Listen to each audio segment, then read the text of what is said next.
Hello बच्चों, आज के लेक्चर को स्टार्ट करने से पहले मैं तुम्हें एक टर्म समझाऊंगी जिसका नाम है पार्शियल प्रेशर। मैं थोड़ा थोड़ा ही समझाऊंगी, ज़्यादा डेप्थ में नहीं समझाऊंगी क्योंकि ज़्यादा डेप्थ में ये क्लास 11th के स्टेट्स ऑफ मैटर चैप्टर में है।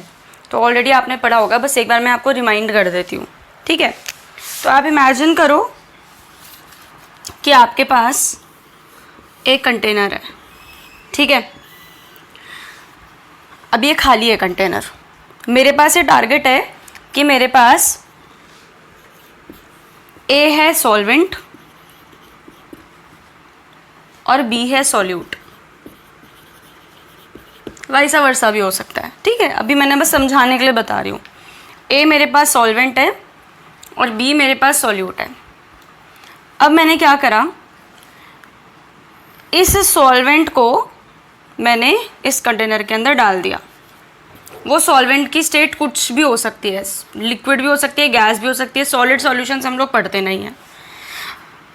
तो अब ये जो सॉल्वेंट ए है ना, इसके जो पार्टिकल्स होंगे इस कंटेनर पे प्रेशर लगाएंगे। ठीक है, उसको हम लोग बोलते हैं प्रेशर ऑफ या फिर vapour pressure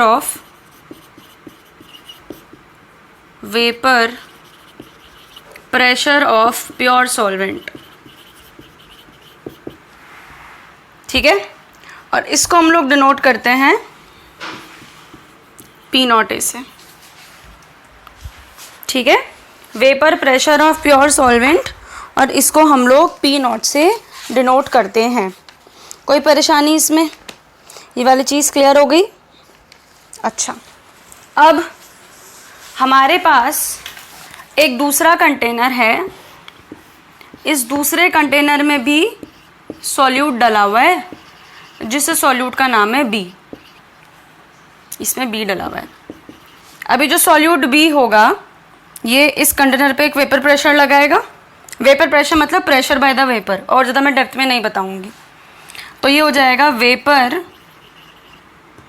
pressure of pure solute, और इसको डिनोट करते हैं P0B से। ठीक है, ये नोट्स में नहीं है, खुद से लिख लेना कहीं पर। ये उन बच्चों के लिए जिन्होंने 11th में कम पढ़ाई करी है। तो पहले वाले केस में कंटेनर में सिर्फ ए पड़ा हुआ था, तो उसके वेपर प्रेशर को P0A बोलेंगे। दूसरे कंटेनर में सिर्फ बी पड़ा हुआ था, उसके वेपर प्रेशर को P0B बोलेंगे। यहाँ तक समझ में आ गया? P0A और P0B क्या होता है? Vapour pressure of pure components. ठीक है, क्योंकि इस कंटेनर में जो प्रेशर लगा रहा है वो सिर्फ ए ही लगा रहा है। सेकेंड वाले कंटेनर में जो प्रेशर लगा रहा है वो सिर्फ बी ही लगा रहा है, तो इसलिए प्योर को हम लोग नॉट से यहाँ पर डिनोट कर लेते हैं। यहाँ तक क्लियर हो गया? अब इमेजिन करो कि तुमने ए और बी को एक कंटेनर में मिक्स कर दिया। ए और बी को एक कंटेनर में मिक्स कर दिया। तो आपने ए, जो मान लेते हैं एक लिक्विड है, ए और बी को एक कंटेनर में आपने मिक्स कर दिया। ठीक है, तो अब इस कंटेनर में ए के मॉलिक्यूल्स भी प्रेशर लगा रहे होंगे, बी के मॉलिक्यूल्स भी प्रेशर लगा रहे होंगे। तो क्या यहाँ पर प्योरली ए ही प्रेशर लगा रहा है? नहीं, बी भी तो प्रेशर लगा रहा होगा। क्या यहाँ पर इस कंटेनर पर प्योरली बी ही प्रेशर लगा रहा है? नहीं, ए भी तो लगा रहा होगा। तो उस केस में इस वेपर प्रेशर को बोलते हैं पार्शियल वेपर प्रेशर। ठीक है, तो ये हो जाएगा पार्शियल वेपर प्रेशर ऑफ ए, जिसको PA से डिनोट करते हैं, और ये हो जाएगा partial vapour pressure of B, जिसको हम लोग PB बोलते हैं। ठीक है, कोई परेशानी? अभी भी ये वाली बात काफ़ी सारे बच्चे के सर के ऊपर से जाएगी कि मैम ने क्या समझाया ये।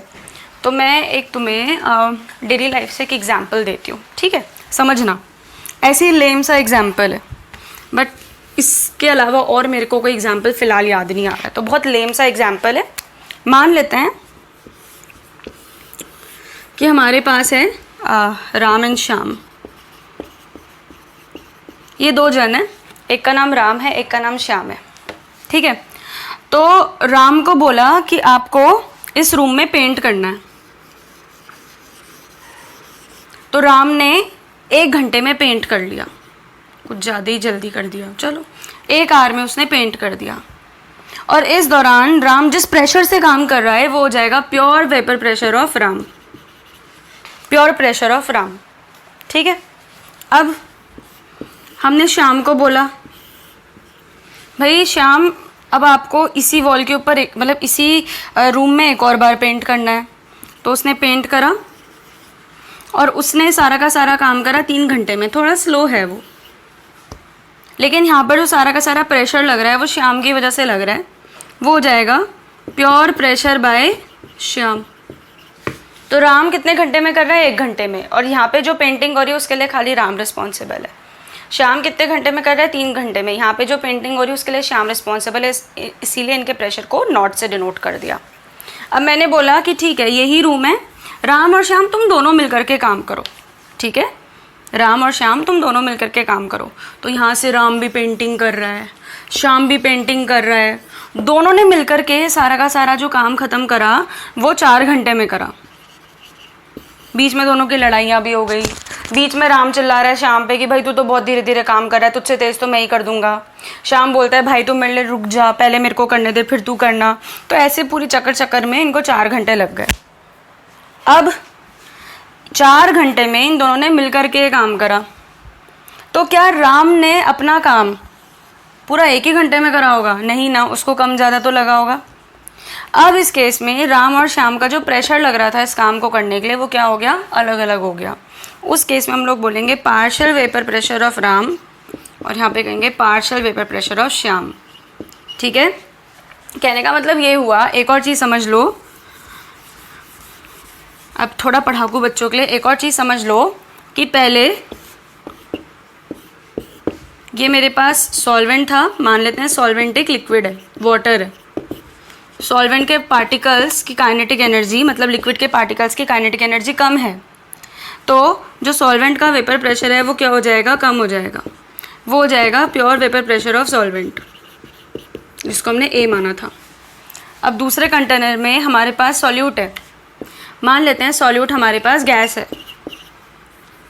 गैस का वेपर प्रेशर, ये सॉल्यूट है, गैस का वेपर प्रेशर होता है ज़्यादा क्योंकि गैस की काइनेटिक एनर्जी ज़्यादा है, गैस ज़्यादा प्रेशर लगाएगी।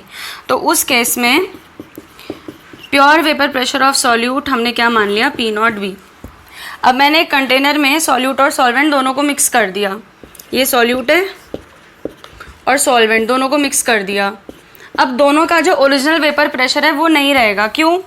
गैस की टेंडेंसी होती है बाहर भागने की, लेकिन इस गैस के ऊपर लिक्विड की लेयर है, तो लिक्विड के पार्टिकल गैस को बाहर ही नहीं निकलने देंगे। ये गैस की काइनेटिक एनर्जी बहुत हाई है, बहुत हाई है, ये ऊपर जा रहा है, इससे टकरा गया। तो इस गैस का वेपर प्रेशर क्या हो जाएगा? कम हो जाएगा। ये वाला चांस बन सकता है। तो इसीलिए इस चीज़ को प्योर वेपर प्रेशर ना बोल करके पार्शियल वेपर प्रेशर बोलते हैं। ठीक है, सिमिलरली ऐसा भी हो सकता है कि इस वाटर के पार्टिकल के नीचे बहुत सारे गैस के मॉलिक्यूल्स हैं। वाटर की वैसे तो काइनेटिक एनर्जी कम होती है, लेकिन इन गैस की काइनेटिक एनर्जी ज़्यादा होती है। तो उन गैस के मॉलिक्यूल्स ने इस वाटर पे धक्का मारा और ये बहुत स्पीड से ऊपर चला गया, तो इस वाटर का वेपर प्रेशर बढ़ गया। कहने का मतलब ये है, कुछ भी हो सकता है, कुछ भी केस बन सकता है। कहने का मतलब ये है कि जब हम लोग एक सॉल्यूट और सॉल्वेंट को किसी कंटेनर के अंदर डालते हैं तो उनके जो अपने वेपर प्रेशर रहते हैं वो ओरिजिनल वाले नहीं रहते, कम ज़्यादा हो जाते हैं। और फिर हम लोग उस केस में उनके इंडिविजुअल प्रेशर को पार्शियल प्रेशर बोलते हैं, जिसको P से डिनोट करते हैं। समझ में आ गई बात? ठीक है, अब यहाँ से हमारे पास एक लॉ आता है जिसको हम लोग बोलते हैं हेनरीज लॉ। आज मैं तुम्हें हेनरीज लॉ ही समझाऊंगी। तो बच्चों यहाँ से हमारे पास आता है हेनरीज लॉ। हेनरीज लॉ बोलता है the solubility of a gas in liquid is directly proportional to the partial pressure of the gas. इसका मतलब ये हुआ कि अगर मेरे पास एक कंटेनर है, उस कंटेनर के अंदर मैंने लिक्विड रखा हुआ है, जब तक इस कंटेनर के अंदर खाली लिक्विड था उस केस में तो हम लोग प्योर प्रेशर बोलते हैं। अब इस कंटेनर में मैंने गैस डाल दी, तो सिंपल शब्दों में मैं जितना ज़्यादा प्रेशर से इसके अंदर गैस डालूंगी उतने अच्छे से वो उस लिक्विड में डिसॉल्व हो जाएगी। यही हुआ। ठीक है, पार्शियल प्रेशर क्यों यूज़ करा? क्योंकि जब हमारे पास मिक्सचर होता है तो पार्शियल प्रेशर शब्द बोलते हैं, क्योंकि सबका अपना इंडिविजुअल रोल होगा। तो उसका मतलब ये हुआ कि solubility of a gas is directly proportional to the solubility of a gas and liquid is directly proportional to the partial pressure of the gas. जितना ज़्यादा उस गैस पर प्रेशर डालोगे कि जा जा लिक्विड में मिक्स हो जा, उतने अच्छे से वो जो गैस है वो लिक्विड में मिक्सअप हो जाएगी। मुझे पता है यहाँ से तुम लोगों का दिमाग बिल्कुल ऐसे करके हिचकोले खाएगा टॉपिक्स पे इस पूरे चैप्टर तक, बट आराम आराम से थोड़ा थोड़ा करके समझोगे तो बहुत ईजीली समझ में आएगा। इतना मुश्किल नहीं है, थोड़ा सा समझना ज़्यादा है, ठीक है। अच्छा, अब सॉल्युबिलिटी को एक्सप्लेन करने के लिए हमारे पास क्या है, molarity, molality, ppm, mole fraction, कई सारी चीज़ें हैं। हेनरी ने बोला कि मैं मोल फ्रैक्शन को रखूँगा यहाँ पर, सॉल्युबिलिटी का एक कंपैरिजन वैल्यू के लिए मैं मोल फ्रैक्शन को रखूँगा। मोल फ्रैक्शन भी तो यही बताता है कि अगर मेरे पास एक मिक्सचर है, उस मिक्सचर में जो सॉल्यूट है उसका कितना फ्रैक्शन पार्टिसिपेट कर रहा है, दैट इज़ मोल फ्रैक्शन। तो उन्होंने मोल फ्रैक्शन रखा, तो उसको मैं लिख सकती हूँ mole fraction directly proportional to partial pressure of gas. Book में जो भी लिखा है उसके अकॉर्डिंग नहीं चलना, जो मैं लिखा रही हूँ वो सही है, ठीक है। वही है, V directly proportional to I directly proportional to V, वही वाला ड्रामा हो जाता है यहाँ पर, तो ध्यान से समझना। तो mole fraction is directly proportional to the partial pressure of gas. सही तो है, तुम गैस पे जितना ज़्यादा प्रेशर लगाओगे उतनी ज़्यादा अमाउंट ऑफ गैस उस लिक्विड में डिज़ोल्व होगी। जितनी ज़्यादा अमाउंट ऑफ गैस उस लिक्विड में डिज़ोल्व होगी उतना ही तो ज़्यादा मोल फ्रैक्शन होगा।